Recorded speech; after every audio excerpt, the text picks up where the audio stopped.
कहानी की शुरुआत मिस्र से होती है। वहाँ हमें बैक नाम का एक लड़का दिखाई देता है। बैक गरीब जरूर था, लेकिन बहुत चालाक और बहादुर था। वह एक दुकान में चुपके से घुसता है और वहाँ से एक बेहद सुंदर ड्रेस चुरा लेता है। इसके बाद वह उस ड्रेस को जाया नाम की लड़की को देता है। जाया वही लड़की थी जिससे बैक सबसे ज्यादा प्यार करता था। दोनों एक दूसरे से बेहद मोहब्बत करते थे और सपना देखते थे कि एक दिन वे गुलामी से आजाद होकर खुशी से जिएंगे। उसी समय मिस्र में एक बहुत बड़ा समारोह चल रहा था। गॉड ऑफ आफ्टर लाइफ यानी मृत्यु और पुनर्जन्म के देवता अपने बेटे हॉरस को राजगद्दी सौंपने वाले थे। हॉरस हवा और आसमान का देवता था। लोग बहुत खुश थे क्योंकि उन्हें उम्मीद थी कि हॉरस के राजा बनते ही मिस्र में फिर से शांति लौट आएगी। समारोह के दौरान एक दासी मुकुट लेकर आती है। गॉड ऑफ आफ्टर लाइफ अपने बेटे हॉरस को मुकुट पहनाने वाले होते हैं। तभी वहां अचानक सैट पहुंच जाता है। सैट रेगिस्तान और विनाश का देवता था। वह गॉड आफ्टर लाइफ का छोटा भाई भी था। ऊपर से वह मुस्कुराता हुआ दिखाई दे रहा था, लेकिन उसके मन में लालच और नफरत भरी हुई थी। गॉड ऑफ आफ्टर लाइफ अपने भाई को देखकर खुश हो जाते हैं। सेट कहता है कि वह हॉरस के लिए एक खास तोहफा लाया है। वह एक शंख निकालता है और हॉरस से उसे बजाने के लिए कहता है। जैसे ही हॉरस शंख बजाता है, अचानक चारों तरफ से सेट के सैनिक आ जाते हैं। तभी सबको समझ आता है कि यह कोई तोहफा नहीं बल्कि एक बहुत बड़ी साजिश थी। सेट राजगद्दी हथियाना चाहता था। गॉड ऑफ आफ्टर लाइफ उसे रोकने की कोशिश करते हैं, लेकिन सेट बेरहमी से अपने ही भाई की हत्या कर देता है। अपने पिता को मरते देखकर हॉरस गुस्से से भर जाता है। वह अपने विशाल देव रूप में बदल जाता है और सैट पर हमला कर देता है। दोनों के बीच भयंकर लड़ाई शुरू हो जाती है। पूरी सभा डर जाती है, लेकिन सैट बहुत चालाक था। वह धोखे से हॉर्स को घायल कर देता है और मौका पाकर उसकी दोनों आंखें निकाल लेता है। उन आंखों में हॉर्स की सारी दिव्य शक्तियां थीं। आंखें निकलते ही हॉर्स लगभग कमजोर हो जाता है। सैट उसे मारने ही वाला था कि तभी प्रेम की देवी हाथौर बीच में आ जाती है और हॉरस की जान बचा लेती है। इसके बाद सेट वहां मौजूद सभी देवताओं और इंसानों को धमकी देता है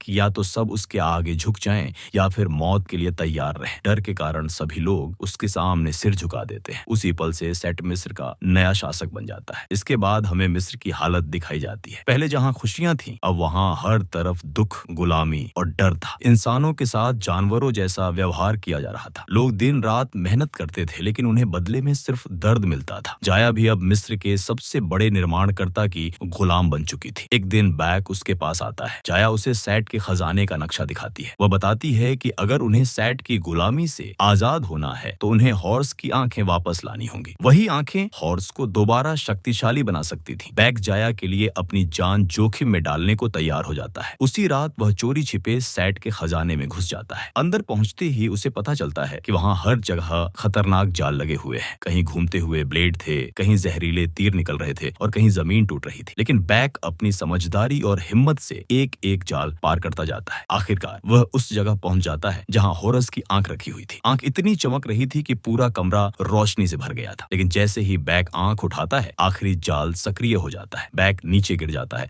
और उसके आसपास जहरीले बिच्छू आ जाते हैं। तभी वह आंख की तेज रोशनी से उन्हें दूर भगा देता है और वहां से भाग निकलता है। बैक खुशी खुशी जाया के पास पहुंचता है, लेकिन यह सब एक जाल साबित होता है। जाया के मालिक को चोरी के बारे में पता चल चुका था। वह बैक से चोरी का सामान मांगता है। बैक उसे सोने की एक वस्तु दे देता है, लेकिन वह फिर भी अपने सैनिकों को उन्हें मारने का आदेश दे देता है। तभी बैक हॉरस की आंख निकालता है, जिसकी तेज रोशनी कुछ समय के लिए सभी को अंधा कर देती है। मौका देखकर बैक और जाया वहां से भाग जाते हैं, लेकिन थोड़ी दूर पहुंचते ही एक सैनिक तीर चला देता है जो सीधे जाया के सीने में जाकर लगता है। जाया बैक की बाहों में दम तोड़ देती है। यह देखकर बैक पूरी तरह टूट जाता है। जाया को बचाने की उम्मीद में बैक सीधे हॉरस के महल पहुंचता है। जैसे ही वह अंदर जाता है, हॉरस समझ जाता है कि उसके पास उसकी आंख है। वह बैक से आंख मांगता है, लेकिन बैक कहता है कि पहले उसे जाया को जिंदा करना होगा। एक इंसान का उससे सौदा करना हॉरस को पसंद नहीं आता। वह गुस्से में बैक पर हमला करता है, लेकिन बैक उसकी पकड़ में नहीं आता। आखिरकार हॉरस उसकी शर्त मान लेता है, मगर जब वह जाया को जिंदा करने की कोशिश करता है, तब उसे एहसास होता है कि वह ऐसा नहीं कर सकता। तभी मौत का देवता वहां आता है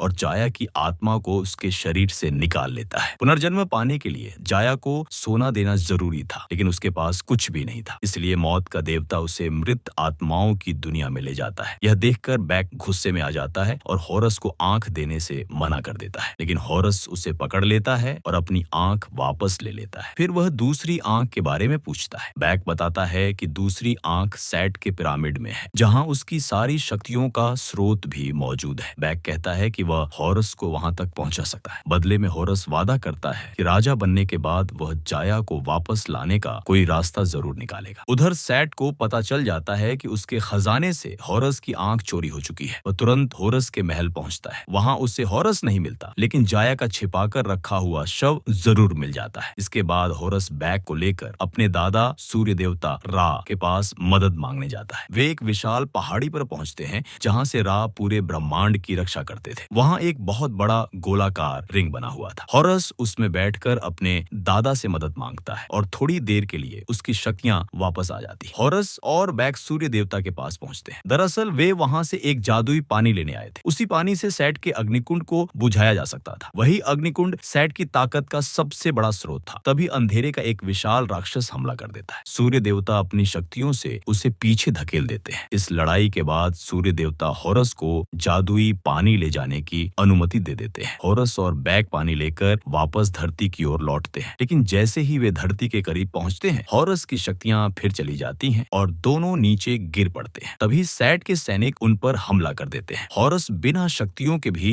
बहादुरी से लड़ता है और सभी सैनिकों को हरा देता है, लेकिन आखिरी सैनिक बैग को ऊंचाई से नीचे गिरा देता है। हॉरस उसे बचाने की कोशिश करता है, तभी पीछे से हमला होने के कारण वह खुद भी गिर जाता है। दोनों गहरी खाई में गिरने वाले होते हैं कि तभी हॉरस को होश आता है। वह अपना हथियार चट्टानों में फंसा देता है और दोनों की जान बच जाती है। इसके बाद हॉर्स बैग को लेकर वहां से निकल जाता है, क्योंकि उसे पता था कि सैट दोबारा हमला करेगा। दूसरी तरफ घायल सैनिक सैट को बताता है कि बैग ने हॉर्स से अपनी प्रेमिका को जिंदा करने का सौदा किया है। यह सुनकर सैट उसे मार डालता है, क्योंकि वह हॉरस की आंख वापस नहीं ला पाया था। इसके बाद सैट दो खतरनाक औरतों को उन्हें मारने भेज देता है। जब प्रेम की देवी हाथौर को पता चलता है कि हॉरस जिंदा है, तो वह अपने जादू से उसे देखने लगती है। तभी सैट उसे पकड़ लेता है। खुद को बचाने के लिए हाथौर अपना जादुई कड़ा उतार देती है और आत्माओं की दुनिया में चली जाती है। वहाँ डरावनी आत्माएं उसे घेर लेती हैं, लेकिन वह फिर से कड़ा पहनकर असली दुनिया में लौट आती है। दूसरी तरफ हॉरस अपने पिता के उजड़े हुए बगीचे में बैठा होता है। तभी एक बड़ा तूफान उनकी तरफ आता दिखाई देता है, लेकिन वह तूफान नहीं बल्कि सैट की भेजी हुई दो औरतें थीं, जिनके साथ विशाल जहरीले सांप थे। हॉरस और बैग उनसे बचने के लिए भागते हैं,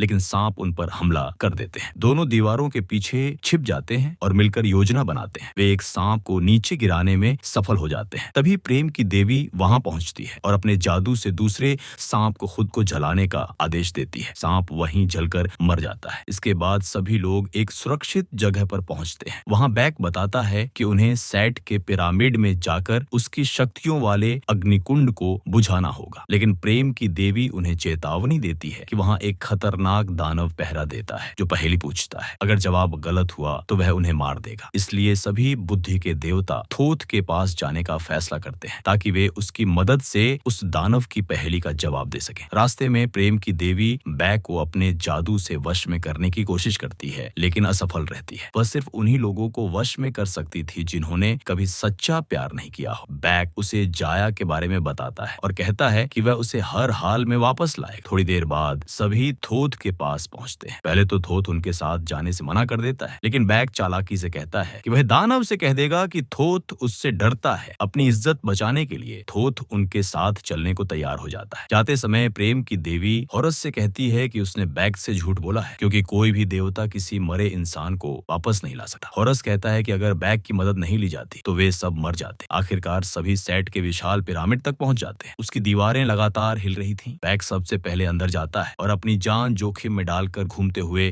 पहिए को रोक देता है, जिससे दीवारें रुक जाती। अंदर पहुंचते ही वे एक विशाल दानव के सामने पहुंचते हैं। दानव उनसे पहेली पूछता है, मैं कभी पैदा नहीं हुआ, लेकिन हमेशा रहूंगा। किसी ने मुझे नहीं देखा और ना कभी देख पाएगा, फिर भी हर जीवित प्राणी मुझ पर भरोसा करता है। बताओ मैं कौन हूँ? थोथ पहले दो जवाब गलत देता है, जिससे दानव गुस्से में हॉर्स को चोट पहुंचाता है, लेकिन तीसरी बार वह सही जवाब दे देता है और दानव शांत हो जाता है। इसके बाद वे अग्निकुंड तक पहुंचते हैं, लेकिन अचानक हॉरस और प्रेम की देवी एक जाल में फंस जाते हैं। तभी सैट वहां पहुंच जाता है और थोथ का दिमाग निकाल लेता है। उसी समय बैग जादुई पानी अग्निकुंड में डालने की कोशिश करता है, लेकिन सैट उसे रोक देता है। वह बैग को सच बताता है कि हॉरस कभी जाया को जिंदा नहीं कर सकता था। बैग का दिल टूट जाता है। सैट जादुई पानी जमीन पर गिराकर बर्बाद कर देता है और वहां से चला जाता है। इसके बाद पूरा पिरामिड टूटने लगता है। हॉरस किसी तरह खुद को आजाद करता है और सभी वहां से भाग निकलते हैं। बैक अब पूरी तरह टूट चुका था क्योंकि हॉर्स ने उससे झूठ बोला था। तभी प्रेम की देवी आत्माओं के देवता को बुलाती है और अपने कड़े की कीमत देकर जाया को बचाने का फैसला करती है। लेकिन जैसे ही वह कड़ा उतारती है, आत्माएं उसे अपने साथ ले जाती हैं। बैक भी कड़ा लेकर आत्माओं की दुनिया में पहुंच जाता है और वहां जाया को बचा लेता है। इधर सैट अब और भी ज्यादा शक्तिशाली बन चुका था। उसने थोथ का दिमाग, हॉरस के पिता का दिल और हॉरस की आंख अपने अंदर जोड़ ली थी। अब उसकी ताकत पहले से कई गुना बढ़ चुकी थी। फिर वह अपने पिता सूर्य देवता के पास जाता है और उन पर भेदभाव का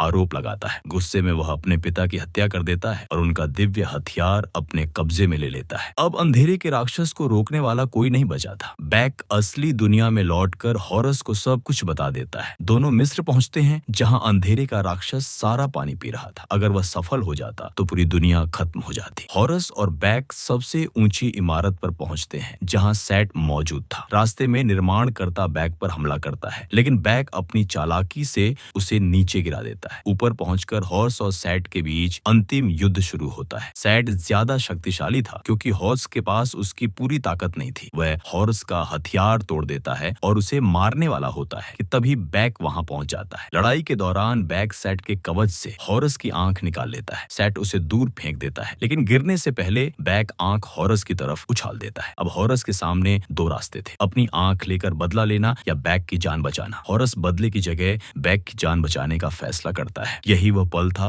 जब वह सच में एक अच्छा राजा बन गया। उसी समय उसकी सारी शक्तियां वापस लौट आती हैं। इसके बाद हॉर्स अपने असली देव रूप में आ जाता है और पूरी ताकत से सैट से लड़ता है। आखिरकार वह सैट के पंख तोड़ देता है और उसे नीचे गिरा देता है। फिर अपने दादा के हथियार से सैट को मार डालता है। इसके बाद हॉरस वे हथियार सूर्य देवता को लौटाता है। सूर्य देवता उसी हथियार से अंधेरे के राक्षस को हराकर उसे वापस अंधकार की दुनिया में भेज देते हैं। पूरे मिस्र में खुशी की लहर दौड़ जाती है। हॉरस को उसकी दूसरी आंख भी वापस मिल जाती है, लेकिन जब वह बैक के पास पहुंचता है तब तक उसकी मौत हो चुकी होती है। तभी सूर्य देवता वहां आते हैं क्योंकि हॉरस ने उनकी जान बचाई थी, इसलिए वे उसे एक वरदान मांगने का मौका देते हैं। हॉरस बैक और जाया दोनों को जिंदा करने की इच्छा मांगता है। सूर्य देवता दोनों को फिर से जीवन दे देते हैं। बैक और जाया एक दूसरे को जिंदा देखकर खुशी से रो पड़ते हैं। इसके बाद हॉरस मिस्र का नया राजा बनता है और घोषणा करता है कि अब पुनर्जन्म पाने के लिए सोने की जरूरत नहीं होगी। अब इंसानों का न्याय उनके अच्छे कर्मों के आधार पर होगा। ये सुनकर पूरी प्रजा खुशी से झूम उठती है। आखिर में हॉरस अपना राजपाट बैक को सौंप देता है और खुद प्रेम की देवी को वापस लाने निकल पड़ता है। इसी के साथ ये शानदार, भावुक और रोमांच से भरी कहानी खत्म हो जाती है। अगर आपको ऐसी ही रोमांचक, दिल छू लेने वाली और रहस्यमय कहानियां पसंद हैं, तो अभी हमारे चैनल को सब्सक्राइब करें और साथ ही बेल आइकॉन जरूर दबाएं ताकि हर नई कहानी आप तक सबसे पहले पहुंच सके।